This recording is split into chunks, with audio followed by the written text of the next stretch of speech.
अगर आप 5 दिन बिल्कुल खाना ना खाएं, क्या आप भूख से मर जाएंगे या आपका जिस्म हील होगा, आपके ऑर्गन बेटर होंगे? आइए बिल्कुल हम डिटेल से देखते हैं। 1, 2, 3, 4, 5 दिनों तक अगर आप कुछ ना खाएं तो क्या होता है। मेरा नाम डॉक्टर ताबिश शौकत है, मैं फार्मासिस्ट हूँ, हेल्थ कंटेंट क्रिएटर हूँ। मेरे ब्रांड का नाम सस्ती दवाई और मेरी वेबसाइट का नाम sastidawai.shop, sastidawai.pk है। आपका मेरे से क्वेश्चन जो होना चाहिए वो ये होना चाहिए, क्या सेहत सिर्फ बॉडी को नॉरिश करने से आती है? यानी कि आप अगर कुछ खाते पीते रहेंगे फिर ही ठीक रहेंगे? रियल प्रॉब्लम ये है कि हम इतने आदत शुदा हो चुके हुए हैं ऐसे खाने खाने के, और उनके बगैर हमारा गुजारा मुश्किल होता है। फास्टिंग बेसिकली वही लाइफस्टाइल कॉपी करती है जैसा कि इंसान स्टोन एज के अंदर काम करता था। उस टाइम लोग 3 मील और 2 स्नैक नहीं खाया करते थे, ना ही पिज्जा 24/7 मिलता था। उन दिनों में लोग बहुत कम फ्रिक्वेंटली खाते थे। आज हमारे जीन्स कंफ्यूज हैं, खासकर जब हम जंक कैलोरीज देते हैं। जब आप फास्टिंग शुरू करते हैं आपका ब्रेन स्मार्टर होता है और हर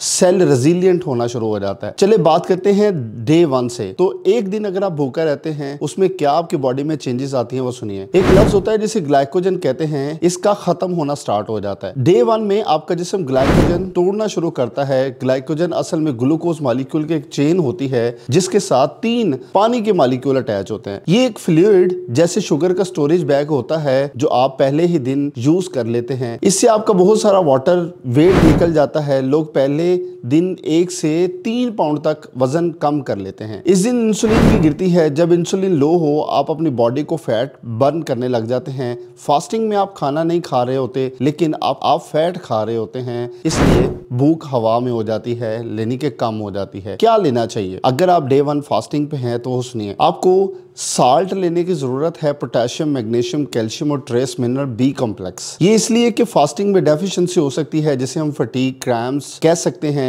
अगर आप न्यूट्रिएंट्स ले लेते हैं तो ये मसले नहीं आएंगे। पीने की इजाजत है तो ऐसी चीजें जो मैं आपको बताता हूँ आप ले सकते हैं डे 1 में अगर आप फास्टिंग पे हैं। तो वो है herbal black coffee, lemon water और एप्पल साइडर विनेगर से अवॉइड करना है आपने। आप sun exposure, long walk, sauna, hot bath, cold shower भी ऐड कर सकते हैं और बॉन्ड को स्ट्रॉन्ग करने वाली सप्लीमेंट लाजमी लेनी है। कोलाजन से अवॉइड करना है आपने। चलिए बात करते हैं हम डे 2 की तरफ। तो दूसरे दिन क्या होता है, अगर आप भूखे रहते हैं तो आपकी बॉडी के अंदर कीटोसिस स्टार्ट हो जाती है। कुछ टेक्निकल वर्ड्स हैं, आपने इन्हें सिर्फ सुनना है, आपको अंडरस्टैंडिंग पूरी डिटेल से मैं देता जाता हूं। अगर आप दूसरे दिन भी भूखा रहते हैं तो आपकी बॉडी के अंदर प्रॉपर कीटोसिस स्टार्ट हो जाती है। कीटोसिस का मतलब क्या होता है? फैट को फ्यूल के तौर पर इस्तेमाल करना। पहले आप इसको कर रहे थे कार्बोहाइड्रेट को, उसके बाद अब आप स्टार्ट कर दी है फैट को एज अ फ्यूल पर्पस। इसके फायदे क्या होते हैं? इससे आपका ज़हनी ताकत बढ़ती है, फोकस इंप्रूव होता है, मूड बेटर होने की ऑप्शन में आता है। कीटोन एक नेचुरल एंटी डिप्रेसेंट की तरह काम करता है बॉडी के अंदर। डे 2 से भूख और कम हो जाती है। यहाँ शुरू होता है एक अमेजिंग प्रोसेस जिसे हम कहते हैं ऑटोफैगी। ऑटोफैगी का मतलब क्या होता है? बॉडी पुराने डैमेज प्रोटीन, सेलुलर जंक को रिसाइकल करके नए सेल मटेरियल में शिफ्ट करते हैं, यानी कि इंटरनल साफ सफाई करना शुरू हो जाती है जिस तरह आप अपने घर में करते हैं। तो चलिए आगे बात करते हैं डे 3 की तरफ। तो इसे हम कहते हैं deep ketosis, BDNF, deep autophagy. Day 3 के अंदर अगर आप रहते हैं भूख के अंदर तो डीप कीटोसिस में चले जाते हैं। आपका ब्रेन बहुत ज्यादा खुश होता है, आपका प्राइमरी फ्यूल कीटोन्स होते हैं। यहाँ आता है एक वर्ड जिसे BDNF कहते हैं।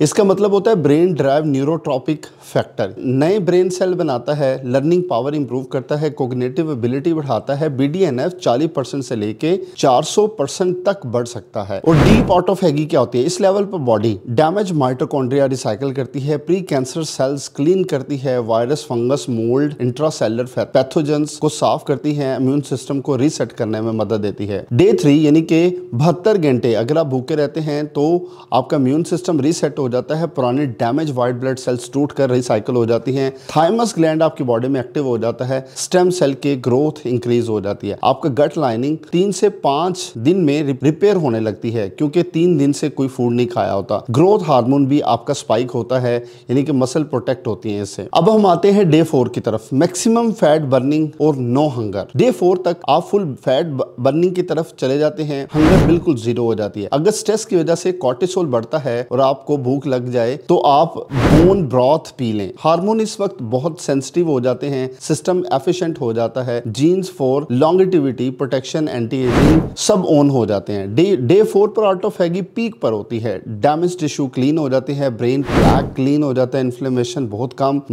माइक्रोबायोम डाइवर्सिटी इंप्रूव होती है। थायराइड और सेक्स हार्मोन टेम्परेली स्लो हो जाते हैं। ये डिसफंक्शन नहीं, सिर्फ अडेप्टेशन है। डे 5 की तरफ अगर हम जाते हैं तो बेनिफिट्स मैक्सिमम और रीफीडिंग की तरफ आप चले जाते हैं। डे 5 तक सारे बेनिफिट मल्टीप्लाई हो चुके होते हैं।